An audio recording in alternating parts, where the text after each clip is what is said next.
हिंदू राष्ट्र कहाँ से? बार बार कहते तो हिंदू राष्ट्र, हिंदू राष्ट्र, हिंदू राष्ट्र क्या मतलब है? हिंदू राष्ट्र है ही नहीं तो हिंदू राष्ट्र का क्या मतलब है? बात तो कर रहे हैं ना, सपना तो देख रहे हैं ना वो लोग। अरे सपना तो कोई भी देख सकता है। हाँ। सपना तो कोई देख सकता है। कमाल कर दिया। हिंदू राष्ट्र, हिंदू राष्ट्र नहीं है ना, भारत है ये। हिंदू राष्ट्र कभी नहीं बन तो सकता। फिर ये बातें क्यों हो रही है? यदि हिंदू राष्ट्र की मांग करते हम चमारिस्तान की मांग, अछूतास्तान की मांग करेंगे, टुकड़े ना होंगे भारत के ये। तो मांग क्यों कर रहे हैं ये लोग? क्यों नहीं हो रही? उधर अमृतपाल ने पंजाब में बोल दिया कि मुझे खालिस्तान चाहिए, यदि हिंदू राष्ट्र चाहिए। मुसलमानों को मुस्लिम का वो चाहिए, इस्लामिक कंट्री चाहिए फिर इस देश को। हमें अपना अछूतान चाहिए जो बाबा साहब ने। बाबाओं पे कार्रवाई क्यों नहीं हो रही? बाबा बीजेपी के है ना, तो बाबाओं पे कार्रवाई होंगे। ढोंगी अनपढ़ ये चिलम पीपी का बकवास करते रहते हैं, कुछ ही बकते रहते हैं। एक बाबा आवाज के साला पागल है, वो 50 करोड़ ला के दूंगा, 50 लाख दूंगा, राजेंद्र पाल का सर काट के लाओ जी। जो उनका धर्म को कमजोर कर रहा है ना, उसका सर काट के लो, 50 लाख दूंगा। उस पर कहाँ से पैसा आ रहा है? ये पागल हो चुके हैं, मेंटल हो चुके हैं। इनकी बातें तुम ज्यादा मत सुने करो, इनकी ना बातें हमें बताया करो। ये मेंटल है, चिलमी पी के नशे में पड़े ना, मैं कुछ भी। मंत्री भी तो कह रहे हैं बाबा तो छोड़िए ना भैया। मंत्री तो मलाई मिल रही है। मंत्री तो ये व्यवस्था बनाए रखना चाहते हैं। मंत्री हमेशा ये चाहते हैं हिंदू मुस्लिम होनी चाहिए। जब हिंदू मुस्लिम से इन्हें फायदा हो रहा है, आप बताइए, हिंदू मुस्लिम तो करेंगे ही, उसी के हिसाब से ना वोट मिल रही है। तो बात फिर लौट के वहीं आती है कि ये जितने भी हिंदू की मानसिकता के लोग हैं, तो जब हिंदू राष्ट्र बन ही नहीं सकता, ये खामोखा इस जुमले को फेंक कर 2024 में सत्ता पे आना चाह रहे हैं, वो दिन चले गए। अब बीजेपी दोबारा कभी सत्ता में नहीं आ सकती 2024 में। सब लोग समझ चुके हैं। ओबीसी पूरी तरह समझ चुका है, एससी समझ चुका है, एसटी समझ चुका है, सरदार समझ चुके, जितने भी जाट हैं, गुर्जर हैं, यादव हैं, सब समझ चुके हैं। ना आपको क्या नुकसान होगा ये जो सनातन हिंदू राष्ट्र की जो ना हमें नुकसान है कैसे ना? हमारे जो बाबा साहब कह गए थे, भारत का संविधान बनाया था कि बाबा साहब ये कह गए थे कि इस देश को कभी हिंदू राष्ट्र मत बनने देना, तो हम बिल्कुल नहीं बनने देंगे। हमारी जान चली जाए बेशक, हम बिल्कुल हिंदू राष्ट्र नहीं बनने देंगे। तो क्या ऐसा संविधान में कोई प्रावधान है? नहीं, प्रोविजन ही नहीं है कि इसे हिंदू राष्ट्र बनाया जाएगा। पहले भारत रियासतों में था, जो रियासतों में था तो बाद में संघ बना, तो सबको एक किया। तो उस समय इसी बात पर डिबेट हुई थी उसमें संविधान सभा में कि इस देश को हिंदुस्तान या हिंदू राष्ट्र क्यों ना बनाया जाए, इसका नाम हिंदुस्तान क्यों ना रखा जाए। बाबा साहब ने सब लोगों को समझाया था, ये बताया था, सबको सेटिस्फाई किया था कि इस देश का नाम भारत पड़ेगा, हिंदुस्तान नहीं पड़ेगा। उसी समय पड़ जाता। ये तो जुमलाबाजी है। बीजेपी पहले राम के नाम पर वोट ले रही थी, अब जो है हिंदू राष्ट्र के नाम पर वोट लेगी। अरे हिंदू राष्ट्र जब बन ही नहीं सकता, कोई प्रोविजन ही नहीं है हिंदू राष्ट्र का, तो कैसे बना देंगे? अभी तुम्हें पता, गृह मंत्री ने मना कर दिया कि हिंदू राष्ट्र नहीं बन पाएगा, क्योंकि प्रोविजन ही नहीं है, तो फिर बनेगा कहाँ से? तो ये सब जुमले हैं, खामोखा की बकवास है। अनपढ़ लोगों को समझ में आना चाहिए कि ये हिंदू राष्ट्र नहीं बन सकता, और जो उनके अनुयायी अनपढ़ जो उनके अनुयायी उनको भी समझना चाहिए कि तुम यार इनके उसमें क्यों आ रहे हो, जब हिंदू राष्ट्र बन ही नहीं सकता। 2024 में जो दोबारा से सत्ता पाना चाह रहे हैं वो नामुमकिन है, बिल्कुल भी नामुमकिन है। 2024 की आप लोगों को क्या तैयारी है? क्यों नहीं है? तैयारी नहीं है। ये देश का पूरा खत्म कर दिया मामला, पूरा देश बेच दिया। 2 करोड़ जो रोजगार हर साल देने थे, वो 2 करोड़ हर साल कम कर दिए। 10 करोड़ रोजगार इन्होंने ख़त्म कर दिया। आप बताइए रुपया कहाँ पे आ गया? जब 2014 में सरकार थी, जब 3200 जन ऐसे 3000 के आसपास एक आदमी पे आता था, अब 32,000 रुपये एक आदमी पे ऋण है आज की डेट में भारत में। कहाँ गया भाई पैसा वो?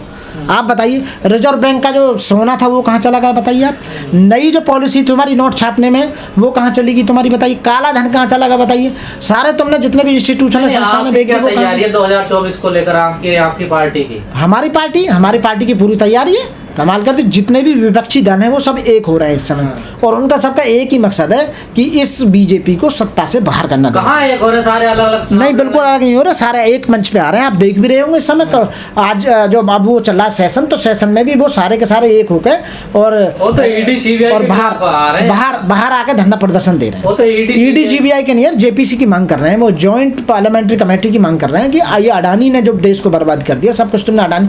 अच्छा देखो कितना बड़ी कमाल की बात है, अडानी एक नंबर का बेईमान, लोगों को धोखा दिया, लोगों को उसने देश को बर्बाद कर दिया।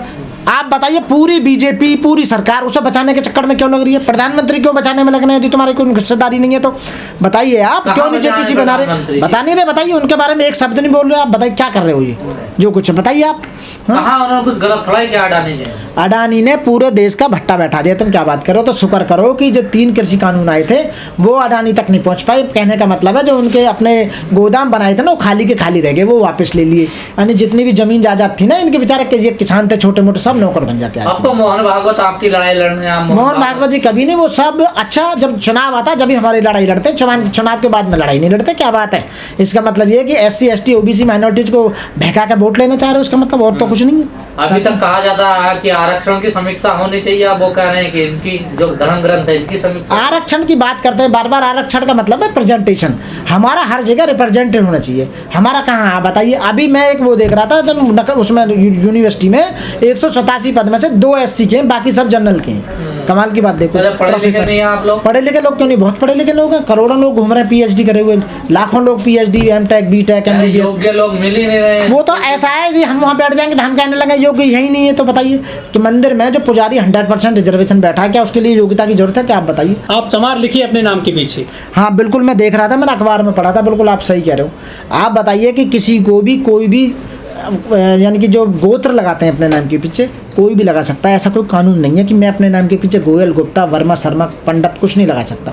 कोई अपनी मर्जी है, कुछ भी लगाइए। कहाँ लगाने दे रहे हैं? पर बात क्या है कि वो पहचान है, वो पहचान है। अब वर्मा जो है वो ज़्यादातर सुनार लगाते हैं, सोने का जो काम करते हैं। अब एक वर्मा यदि मोची का काम करेगा तो आप बताइए, और यदि उस पर नेम प्लेट पे वो वर्मा लिखेगा तो जो वर्मा कैटेगरी के लोग हैं या उस जो उच्च कोटि के वाले जो मानते हैं अपने आप को, तो उन्हें बड़ा दुख लगेगा।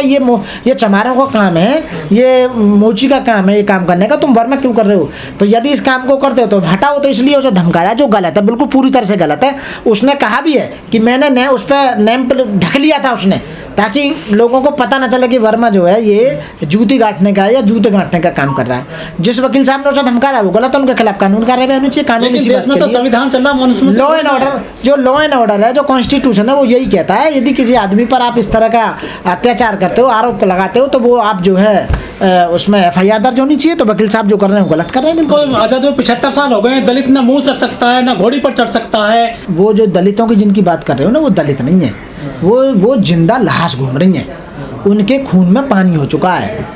हमें आज तक, हम घोड़ी पे भी चढ़े और हम कुआं पे भी चढ़े, हम स्कूलों में भी चले, हम सब जगह चले, हमें आज तक साले किसी ने नहीं रोका। हम भी दलित हैं अपने आप में, हम जाटव हैं। आप बताइए सारी ताकत हमारे अंदर क्यों है? तुम चाह रहे हो कि पुलिस तुम्हारी सुरक्षा करेगी, कोर्ट तुम्हारी सुरक्षा करेंगी, सरकार तुम्हारी सुरक्षा करेंगी, तुम ये समझ रहे हो? ये बिल्कुल भूल जाओ, गलत है।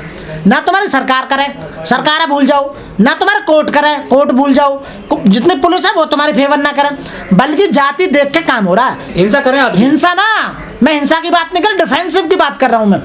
हिंसा तो ये जब तुम डायरेक्ट किसी पे अपनी तरफ से वार करोगे। यदि जो भड़काने की बात नहीं करें, मेरी बात सुनो, जो तुम्हें मार रहे हैं, जो तुम्हें कूड़े पे नहीं चढ़ने दे रहे, जो तुम्हें सार्वजनिक स्थान पे नहीं चढ़ने दे रहे, घोड़ी पे नहीं चढ़ने दे रहे, मोटरसाइकिल पे नहीं चढ़ने दे रहे, मूछ तुम्हें नहीं रखने दे रहे, अब बहन बेटियों की तुम्हारी इज्जत लूट रही है, भैया तुम्हारे खून का पानी हो गया। कि ये जो है यूपी गवर्नमेंट एक इस तरह का कानून लाने जा रही है कि SCओं की ज़मीन को बिना परमिशन के, DM की परमिशन के बिना आप बेच सकते हैं या खरीद सकते हैं। वो बहुत गलत है, बहुत ही बुरा साबित होगा यदि वो देश में दोबारा से लागू होता है।